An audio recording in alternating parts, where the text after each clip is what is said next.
Everyone, Mike Trejo, broker owner of Bridgepoint Funding, and today I'm going to talk about impound accounts. One of the most common questions that I receive is, hey Mike, what's an impound account and should I have one? So let's go ahead and talk about that a little bit. So basically an impound account is an account that allows you to include your property taxes and insurance with your monthly mortgage. So let's kind of break down what a mortgage payment is typically comprised of, and it's principal and interest, taxes, property taxes, and insurance. That's a vast majority of mortgages out there. Now, sometimes there's flood insurance, sometimes there's homeowners association dues as well. And so, but again, the vast majority of mortgage are going to be principal and interest, property taxes, and insurance. And with an impound account, also known as an escrow account, you sometimes will have the option of including those property taxes and insurance with your payment or paying them separately. So let's just assume for a moment that your total principal and interest payment is $3,500 every month, and that your property taxes are, say, $12,000 annually or $1,000 per month, and insurance $1,200 per year, and when broken down monthly, $100 a month. So if you have an impound account, you're going to include all of that into one payment, which would be $4,600. If you don't have an impound account, it's going to be $3,500, but you're going to be responsible for then paying your property taxes and your insurance. And this can be a challenge for some folks. So in California, property taxes are due February 1st and November 1st. For the February 1st date, they're late April 10th, I believe it is, and then for the November 1st payment due date, they're late December 10th. So it can be a little bit challenging for some folks to have to pay property taxes in November and then turn around and pay again in February. And using the example of the property tax bill of $12,000 annually, you can see that's two large payments, $6,000, just a few months apart. And so many homeowners will see it as an advantage to be able to include them into the total overall monthly payment. Now, I also have some clients who essentially set up their own impound account. They set up a fund, a checking or savings account that they will use for property taxes and insurance, and perhaps even some other home expenses. And that can be a way where you are in control of that. You don't have to worry about it. It does require some discipline. And so to my clients, I will typically recommend to them, if you've got the discipline, if you're good at managing your finances, then yes, certainly consider not having an impound account.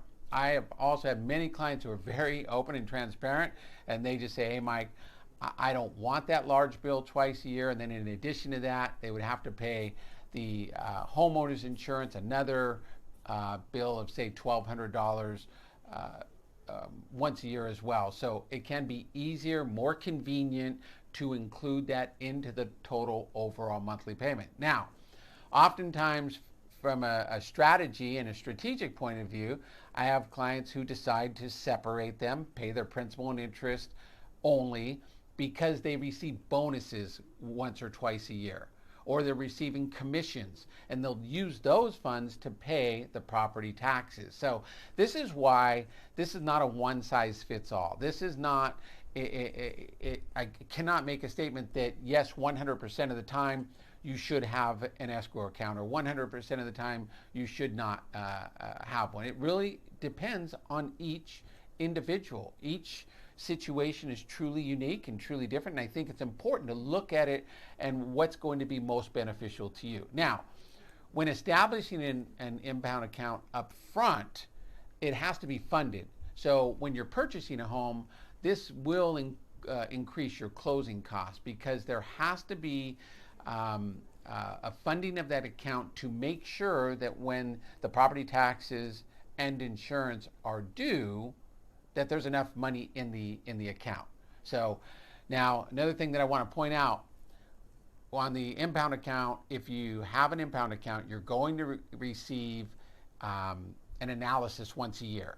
And I will say this, I have talked to many people, hundreds of clients over the years.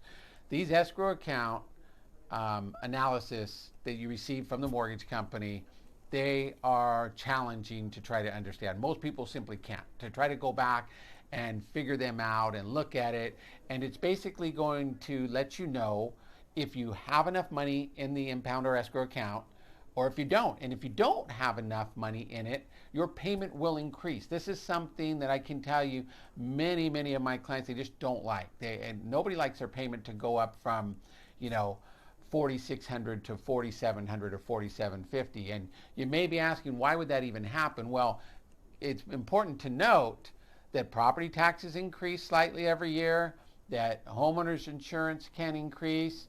I had a situation once where there was a new special assessment that the city had imposed, and it went on the following year's tax bill, and there's no way to predict that. And the client's payment went up.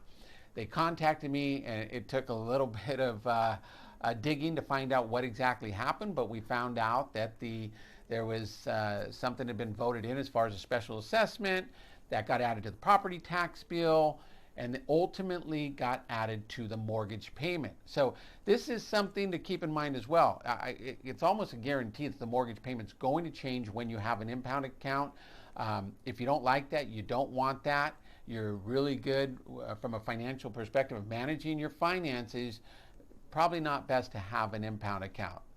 So again, it really depends. Really good managing your finances. I know clients who have spreadsheets. It's like they know virtually where every dollar goes. Well, then it probably makes more sense to not have an impound account because the money will be there. And then I've got, as I mentioned, other clients who say, hey, I've got to include this into my mortgage payment. I don't trust myself. I don't know that I'm going to pay this on time. And if the insurance is not paid, if it's not included as part of the impound account or part of the mortgage, that's not good, because the mortgage company will do what's called a forced place insurance, and those are extremely expensive. And so there's a risk there if you don't have an impound account and those monies don't get paid for the insurance. Forced place insurance will be added to your mortgage payment. It's very expensive. You don't want that to happen. So there's pros and cons, there's advantages and disadvantages, and it really depends on what is best for each individual homeowner. Now, there are loans that do require impounds to be part of the mortgage payment, and those loans are FHA loans and typically VA loans. Now, there are a handful of VA lenders that do not require impounds, but I do know the vast majority do. FHA loans, which are often used by first-time home buyers, not a first-time home buyer only program, but often used by first-time home buyers. They do require an impound account to be set up. They just want to be sure that the property taxes, the insurance are paid on time. So you cannot opt out, you cannot get away from an impound account with an FHA loan. Now, for a conventional loan, if the down payment is 10% or greater, you will have the option of having an impound account or not. If you're doing a conventional loan with a 3% or a 5% down payment, you will be required, it is a requirement, to have an impound account. So in some cases, really, you have the option of having an impound account or not having an impound account. In other cases, as I just mentioned, you're not going to have a choice. That choice has been determined by the type of loan that you have. You have to do it. And then down the road, if you refinance and you've got equity and you're refinancing, say, out of an FHA loan into a conventional loan and you have sufficient equity, you can then make that decision whether you want to continue or you want to opt out and pay those property taxes and insurance on your own. So hopefully this is helpful, and if you have any questions, please don't hesitate to reach out, and I look forward to bringing you my next video soon.